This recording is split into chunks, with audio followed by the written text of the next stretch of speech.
وزیراعظم شہباز شریف قومی اسمبلی کے اجلاس سے خطاب کر رہے ہیں۔ وزیراعظم شہباز شریف نے کہا کہ قومی وحدت کے لیے ہم ایک ہیں اور ہمیشہ ایک رہیں گے۔ وزیراعظم شہباز شریف نے تیل کی قیمتوں کے حوالے سے بھی بات کی۔ انہوں نے کہا کہ تیل کی قیمتوں میں آج خاطر خواہ کمی کا امکان ظاہر کیا انہوں نے کہا کہ عظیم مقصد کے لیے محنت کرنے والوں کو خراج تحسین پیش کرتا ہوں۔ انہوں نے کہا کہ فیلڈ مارشل سید عاصم منیر نے عظیم مقصد کے حصول کے لیے دن رات کام کیا، انتھک محنت سے پہاڑ جیسے مسائل حل کیے جو ہمارے لیے باعث اعزاز ہے، اور انہوں نے کہا کہ اسلام آباد مفاہمتی یادداشت، استقامت اور غیر متزلزل عزم کی وجہ ہی سے ممکن ہوئی، اور ساتھ ہی ساتھ انہوں نے یہ کہا کہ نائب وزیر اعظم اسحاق ڈار، وزیر داخلہ محسن نقوی کا کردار اس تمام تر پروسیس میں قابل ستائش رہا۔ اور دوسرے ممالک میں بنگلہ دیش میں کیا ہوا؟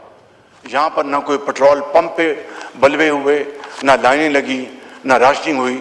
یہ اللہ تعالیٰ کا خاص کرم ہے اور اس ٹیم کی شاندار کاوش ہے۔